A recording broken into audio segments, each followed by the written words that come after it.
My name is Juliana Zinchenko and welcome back to my YouTube channel.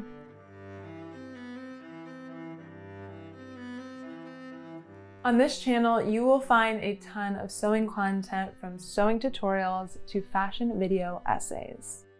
I'm here to help you along your journey as a beginner in sewing. In today's video, I will be teaching you guys how to do a bias-bound hem.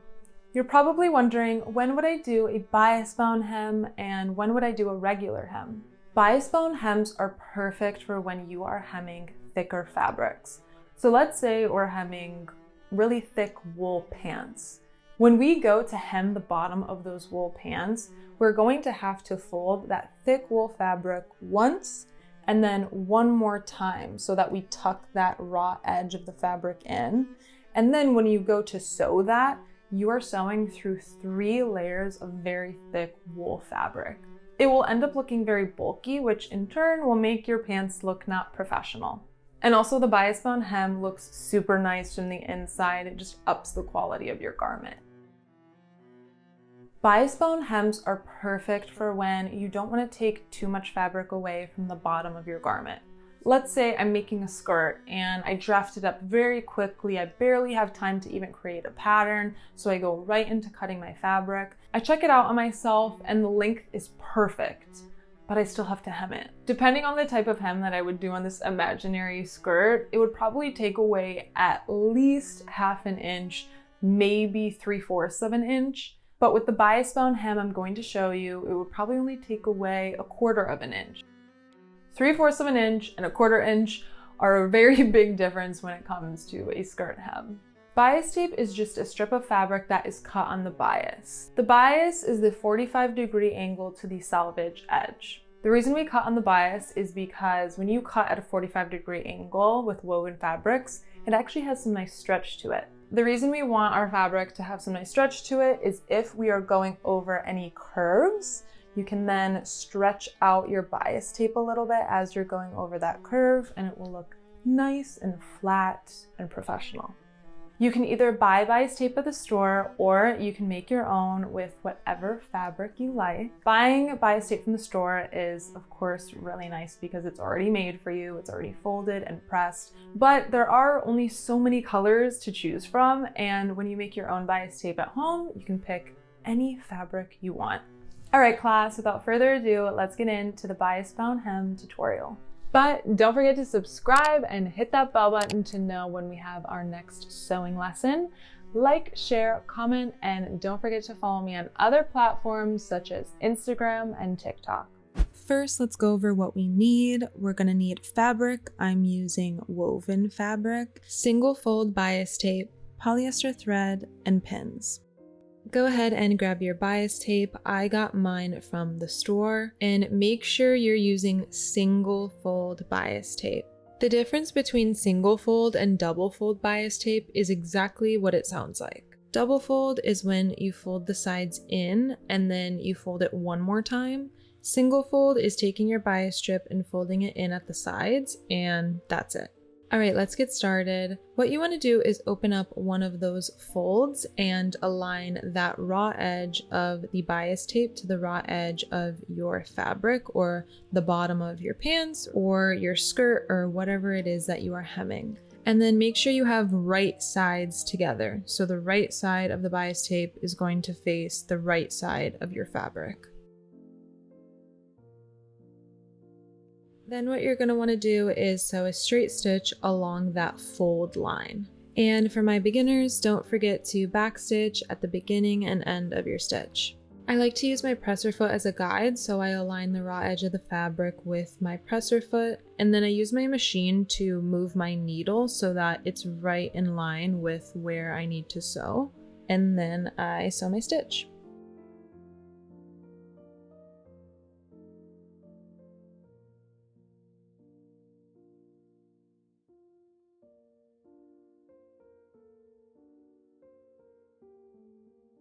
All right, this is what it should look like when you're all finished. You got that stitch right along the fold line of your bias tape.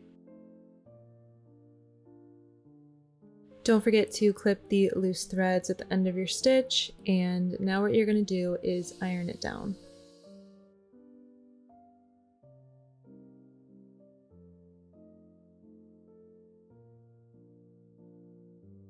And then what you're going to do is fold it up. And what I like to do is leave about 1/8 of an inch to 1/4 inch of my garment fabric at the bottom there. You can do more than this. It's totally up to you. In this video, it looks more like I left about 1/16 of an inch, which also works. And then pin along that edge.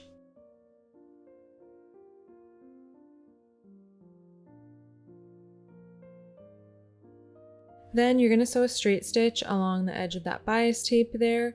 You want to get as close as you can to the edge, but not so close that your needle doesn't catch the fabric.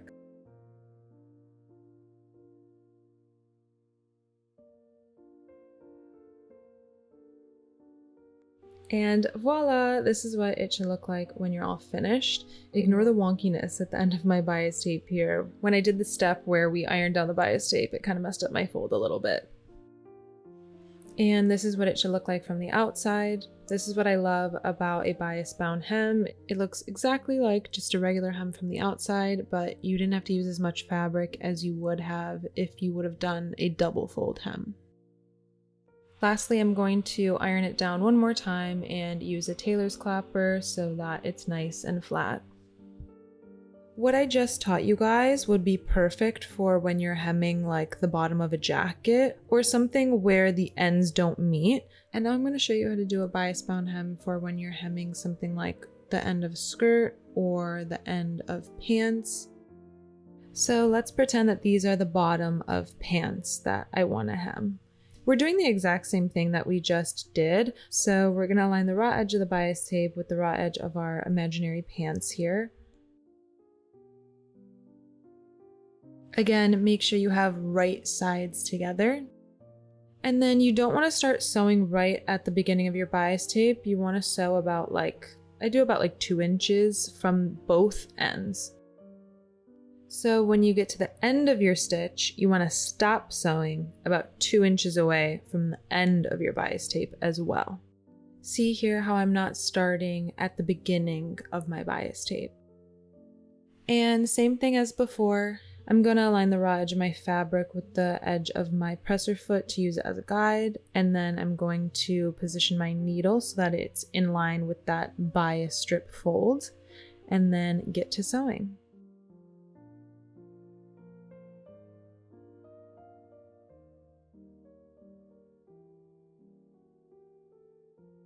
Alright, so this is what it should look like when you're all finished. As you can see, I didn't stop at the ends, and you should have these 2 tails at the end. Then with your bias tape unfolded, and you want to make sure that everything's nice and flat, you're going to match up the 2 ends of your bias tape, and then you're going to pin.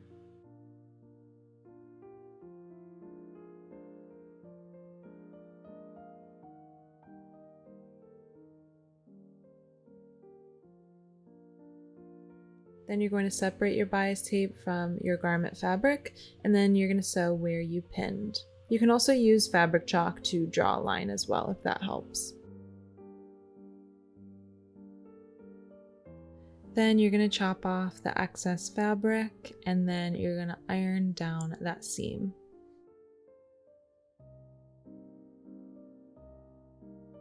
Then you're going to close up the seam.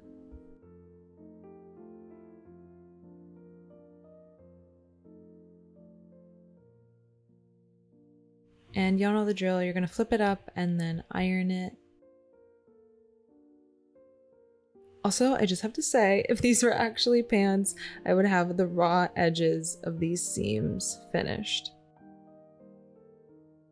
Alright, back to the hem. We're going to do exactly what we did before. You're just going to fold up and then pin along the edge.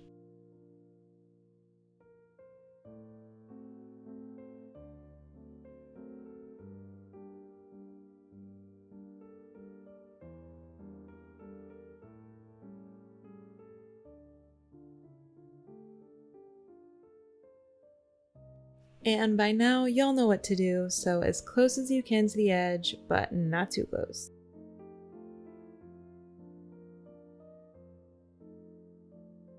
Clip your loose threads, and we are all finished. The last thing that I do is I press it with my iron.